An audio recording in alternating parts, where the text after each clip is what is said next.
नमस्कार दोस्तों, secondary maths में आपका एक बार फिर से स्वागत है। तो हमने 5.1 प्रश्नावली जो स्टार्ट कर रखी थी उसका एक क्वेश्चन हमने कंप्लीट कर लिया है। तो यहाँ पर हम पढ़ेंगे 2 नंबर क्वेश्चन कि 2 नंबर क्वेश्चन में हमें दिया है कि प्रथम 4 पदें लिखिए, यानी कि हमें एक समांतर श्रेणी बनानी है और उसके क्या लिखना है, प्रथम के 4 पद, यानी कि पहले स्टार्टिंग के जो 4 पद हैं वो हमें लिखने हैं। और यहाँ पर हमें कंडीशन दी गई है कि a बराबर 10 और d बराबर भी क्या है, 10 है, यानी कि प्रथम पद तो हमें दे रखा है 10 और इनका सार्वंतर कितना दे रखा है, 10 दे रखा है। तो यहाँ पर हम एपी कैसे बनाएंगे, तो एपी बनाने के लिए हमें a1 का मान चाहिए। तो a1 का मान कितना है, 10 है।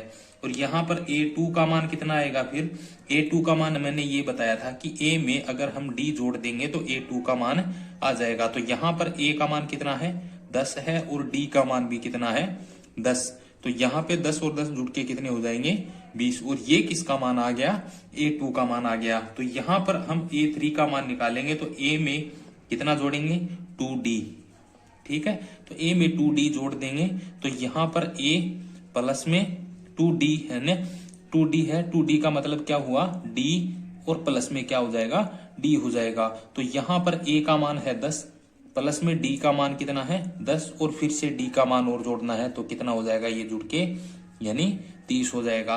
तो यहाँ पर सेम टू सेम ऐसे ही a4 का मान निकालेंगे तो a4 का मान होता है a प्लस में 3d, a प्लस 3d, यानी a का मान कितना, 10 हो जाएगा, प्लस 3 और गुणा में है d का मान, यानी d का मान कितना है, 10 है। तो 10 प्लस में यहाँ पर दोनों का गुणा कर देंगे, 10 गुणा 3 कितने हो जाएंगे, 30 हो जाएंगे। तो 10 प्लस 30 कितने हो गए, 40 हो जाएंगे, ठीक है। यहाँ पर a5 का मान निकालना है तो a5 का मान निकालने के लिए a प्लस 4d लिखेंगे। तो a का मान कितना है, 10, और यहाँ पे 4 और गुणा में d का मान भी कितना है, 10 है। तो यहां से इन दोनों का गुणा करेंगे तो कितना आएगा, 10 प्लस में 40, यानी कि 10 और 40 जुड़ के कितने हो जाएंगे, 50 हो जाएंगे। तो यहां से हम समांतर श्रेणी बनाएंगे तो AP का मान कितना आएगा, यानी AP यहां हमारी क्या बनेगी, तो A1 का मान तो है 10, फिर A2 का मान है 20, A3 का मान हो जाएगा 30, A4 का मान 40, A5 का मान 50। यानी एक पद हमें दिया हुआ था और अगले 4 पद हमें लिखने थे, तो 4 पद हो जाएंगे 20, 30, 40 और 50, और ये हमारी समांतर श्रेणी बनके तैयार हो जाएगी। अगला क्वेश्चन पे चलते हैं हम। अगला क्वेश्चन है a बराबर -2 और d बराबर 0, यानी कि हमें पहला पद दिया गया है माइनस के 2 और d बराबर 0, यानी कि सार्वंतर कितना दिया गया है, 0 दिया गया है। तो जहां पर अगर सार्वंतर 0 दिया गया हो तो समांतर श्रेणी बनाते समय क्या करेंगे, हम जो प्रथम पद है उसी को रिपीट करते जाएंगे। जैसे कि हमारे ये a का मान कितना है, -2 होने पे हमें a का मान तो -2 मिल गया, ठीक है। a1 का मान हो गया। a2 का मान कैसे निकालेंगे, a2 का मान निकालने पर हम क्या करेंगे, a में d ऐड कर देंगे तो a का मान d में जोड़ना है, ठीक है। तो a का मान कितना हो गया, -2, और d का मान कितना हो जाएगा, प्लस में 0। तो यहाँ पर फिर से कितना आ जाएगा, -2 आ जाएगा। सेम टू सेम ऐसे ही a3 का मान निकालेंगे तो a प्लस में 2d लिख देंगे। तो यहाँ पर a का मान कितना, -2 प्लस में 2 और गुणा में कितना है d, तो d का मान कितना हो जाएगा, 0। तो -2 लिख देंगे। सेम टू सेम प्लस का 2 गुणा 0 कितना हो जाएगा, 0, और यहाँ पर फिर से कितना आ जाएगा, -2 आ जाएगा। और आगे क्या लिखेंगे, a4 का मान कैसे निकालते हैं, a प्लस में 3d लिख के। तो यहाँ पर a का मान फिर से रखेंगे, a का मान हो जाएगा -2 और प्लस में कितना लिखेंगे, 3, और गुणा में क्या हो जाएगा, 0।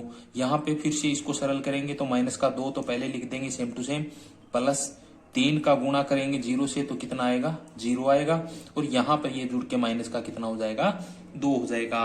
और आगे क्या लिखेंगे, a5, यानी कि 5वां पद हम ज्ञात करेंगे तो a प्लस में कितना लिखेंगे, 4d लिखेंगे।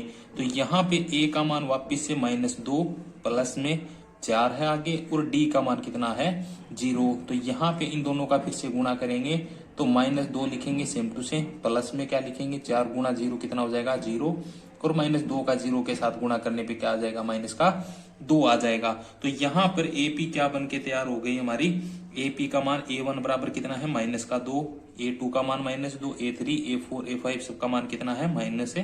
तो यहाँ पे AP आएगी हमारी -2 -2 -2 -2 -2, यानी कि ए प्रथम पद ये हमें दे रखा था और हमने 4 पद आगे क्या कर दिए, लिख दिए। तो अब हम अगले क्वेश्चन पे चलते हैं, क्वेश्चन नंबर 3। तो 3 नंबर क्वेश्चन आप कर लेना। 4 नंबर क्वेश्चन है कि a बराबर हमें दिया गया है -1 और d बराबर क्या दे रखा है, 1/2 दे रखा है। यानी कि प्रथम पद हमें क्या दिया गया है, a1 बराबर हो गया -1 हो गया, और d यानी सार्वंतर दे रखा है 1/2। तो यहाँ पे हम a2 का मान निकालेंगे। तो a2 का मान निकालने के लिए हम क्या करेंगे, a में d का ऐड कर देंगे। तो a का मान कितना है, -1 है, और प्लस में d का मान कितना है, प्लस का 1/2 हो जाएगा। तो यहाँ पर इन दोनों को हम सरल करेंगे तो कितना आएगा, -1/2 आ जाएगा।